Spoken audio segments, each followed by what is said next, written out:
Assalamualaikum warahmatullahi wabarakatuh. Bagaimana kabarnya hari ini anak-anak? Semoga semuanya tetap sehat walafiat ya. Oke, hari ini kita memasuki pembelajaran bahasa Indonesia. Di pertemuan sebelumnya kita telah mempelajari tentang kata baku. Nah, di pertemuan hari ini kita akan mempelajari tentang menemukan informasi penting dari sebuah teks. Nah, dalam sebuah teks terdapat banyak informasi yang bisa kita dapatkan. Nah, lalu bagaimana sih cara menemukan informasi-informasi penting dari sebuah teks tersebut? Nah, ada dua cara. Pertama, yaitu kita membaca teks dengan cermat, seksama, dan teliti. Selanjutnya, yaitu kita dapat menggunakan kata tanya yang tepat sesuai isi teks tersebut. Jadi kita memberikan pertanyaan terhadap teks tersebut. Ada 7 kata tanya dalam bahasa Indonesia yang dapat digunakan, yaitu apa, untuk menanyakan benda atau sesuatu, keadaan atau perbuatan, dan segala sesuatu yang berkaitan dengan isi atau pokok bahasan. Selanjutnya ada siapa. Nah, ini untuk menanyakan orang. Selanjutnya adalah kapan. Kapan ini untuk menanyakan waktu. Selanjutnya di mana, kemana, dari mana.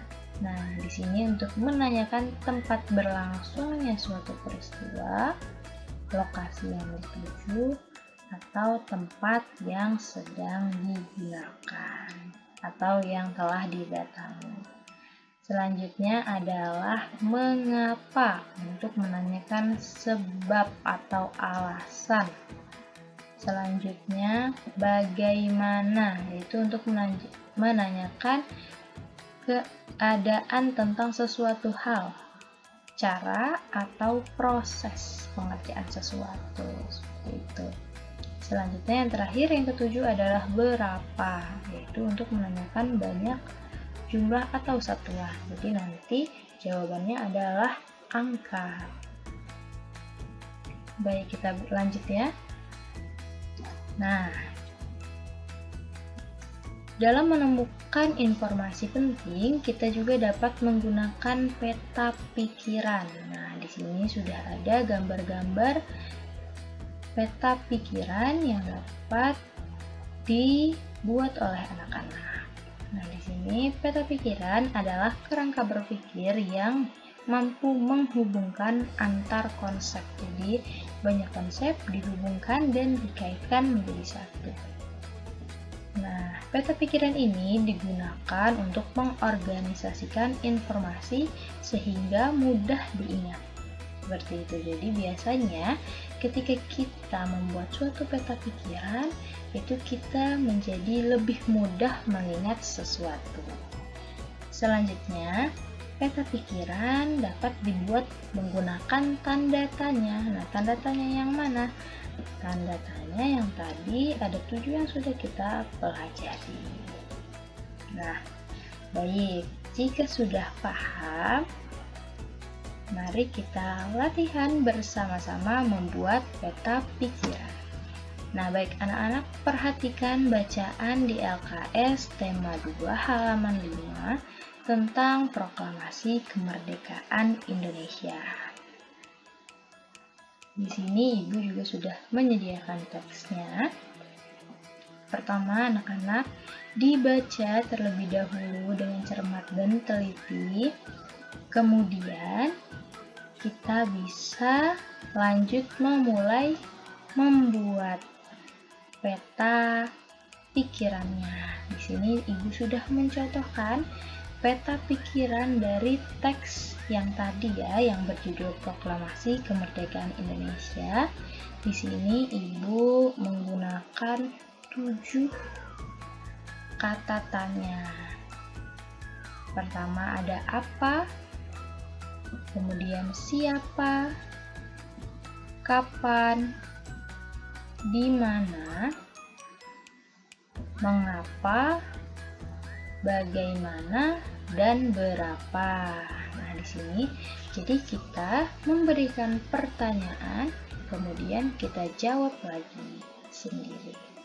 Nah, di sini di kata tanya apa, Ibu memberikan pertanyaan apa yang terjadi pada tanggal 17 Agustus 1945 dan jawabannya adalah peristiwa proklamasi kemerdekaan Indonesia.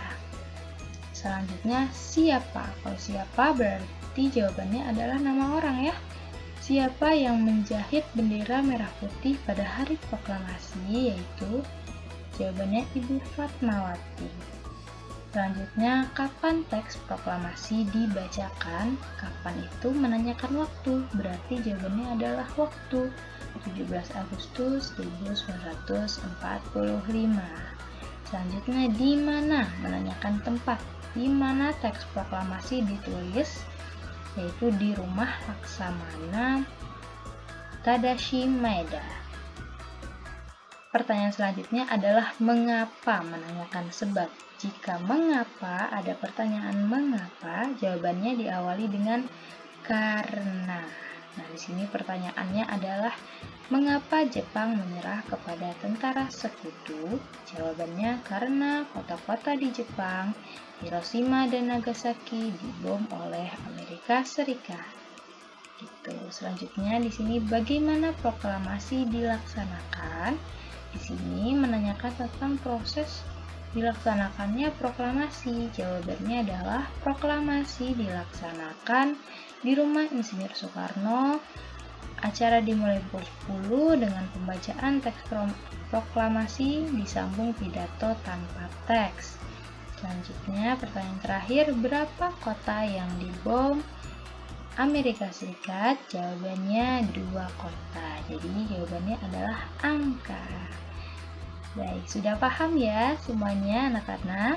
Jadi di sini melalui peta pikiran anak-anak memberikan pertanyaan, kemudian menjawab pertanyaannya sesuai dengan teks yang ada. Baik. Oke, jika sudah paham, mari kita buat peta pikiran sendiri. Nah, di sini ada latihan. Anak-anak silakan baca bacaan tentang Latif Hendra Diningrat di tema 2 halaman 20 sampai 21. Kemudian buat peta pikiran sendiri sekreatif mungkin dengan berbagai warna dan bentuk. Nanti bisa dikirimkan ke WA Ibu. Baik. Terima kasih dan tetap semangat belajar di rumah. Assalamualaikum warahmatullahi wabarakatuh.